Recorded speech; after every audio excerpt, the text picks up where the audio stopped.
Hi, you're joining me, Ashley King, a podcast enthusiast who loves to chat. I run a studio called Flamingo Heights Podcast Studio in the Oosburn, Newcastle upon Tyne. We specialise in audio and video podcasts, and we're passionate about helping people to bring their stories to life. You're listening to our pop-up podcast recorded at the North East Business Expo, hosted by Fresh Events in partnership with the Chamber of Commerce Northeast. It was a super busy day and we got to chat to lots of small businesses and individuals about the work they do and why it matters. By the way, these guests have had no media training or preparation. It was a very spontaneous thing to do on the day, recorded in a very noisy space. We hope that these recordings show that with a little support and the magic of editing, any story can come to life. So, without further ado, let's jump right in. Hello, Moira. It's so wonderful to see you. It's great to see you. It's been too long. It has. So I know who you are and I know what you do, but for people who are meeting you for the first time, can you tell us more about you? Sure, yeah. I'm Moira Barnes, and I have a business called, very imaginatively called Moira Barnes Sales Consultancy and Training. And I'm 5.5 years old in that business, which I started because I realised I could help people get over their fear of selling. So I'd be out networking and I'd meet people and I would see this passion in their eyes when they were telling me about their products or their services. And then the minute I'd say, gosh, I'm really interested in that, could I buy that? I'd see this weird thing happen to their face and they'd be like, oh, you can have it for free, and do you want it for mates rates? And I was like, no, stop, I'm interested. I am a customer, stop giving it to me for free. So I go out there and I help people get over that fear, that lack of confidence that they have, that they've got something that people need and people want. And so tell everyone about it and don't be afraid to charge for it as well.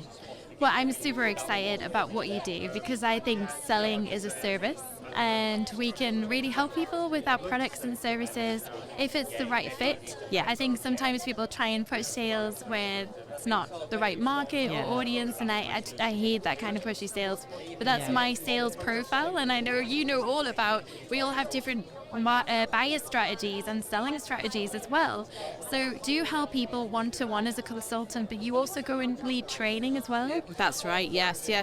Initially, when I started my business, I thought it was going to be, I'd be helping just female founders, female business owners. And actually, it's very, very evenly split, 50-50 between males and females. I do one-to-one work. I do workshops for organisations. So, people like BIPC, I do a lot of work for them. NEL, I've done work for them. Mint Business Club, I've worked for them.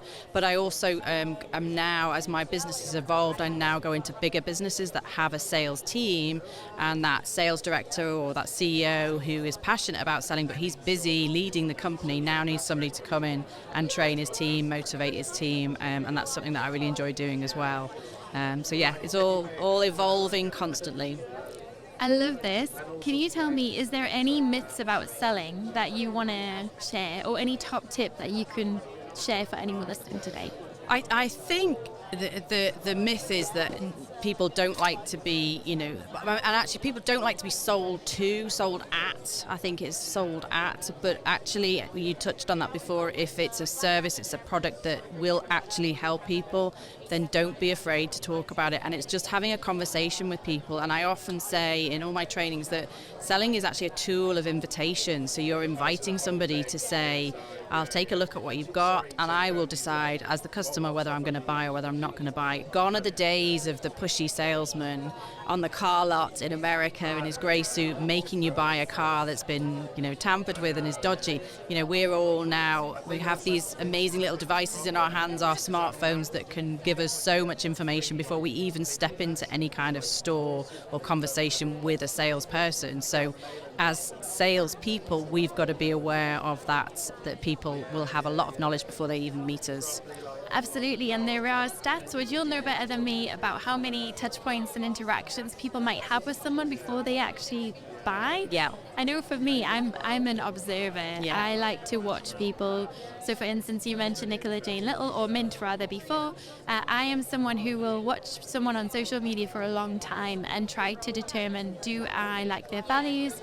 Are they someone that I believe I'm aligned with?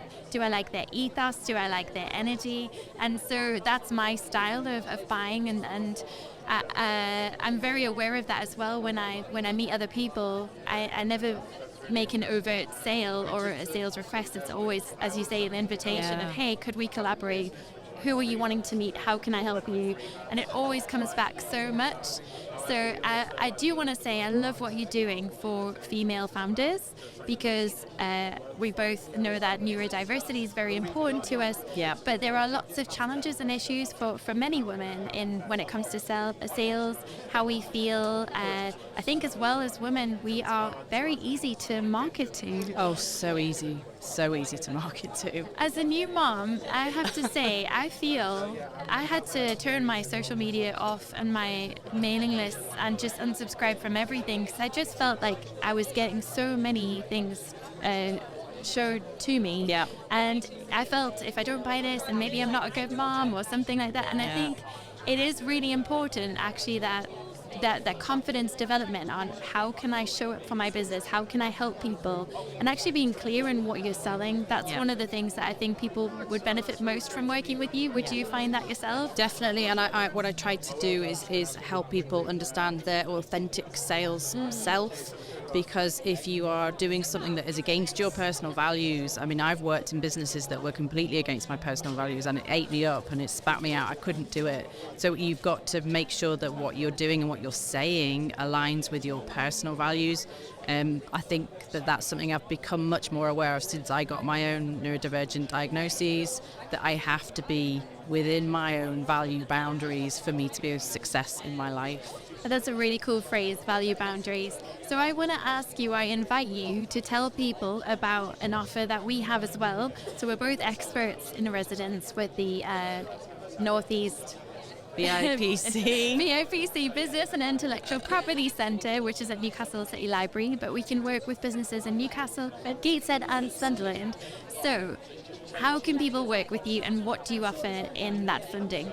So we've got some workshops coming up that are we've got one in Morpeth on the 5th of June, I think it is, and then in Hexham on the 5th of June, and then in Morpeth on the 24th of June, and these are how to make your pop-up shop stand out, and it's myself and a lovely Anne English delivering that workshop, so that's free for businesses in the North East, so anyone can come to that. You are then able to book a session in with any of the experts. I think it's about 50 experts that you can book in with, so you can cover off anything to do with your business.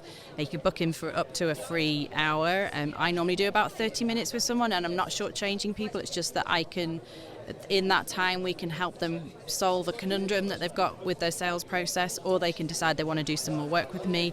But there's also that funding that is available in Newcastle, Sunderland and Gateshead. You can get up to 12 hours funded work with myself or any of the other experts. Excellent. Well, we will be delighted to share your link to your profile and your website and tell people about you with this podcast. Thank you so much. Thank you. Thanks for listening. If you enjoyed this content today and you feel inspired to start a podcast, reach out to us at hello@flamingoheights.co.uk.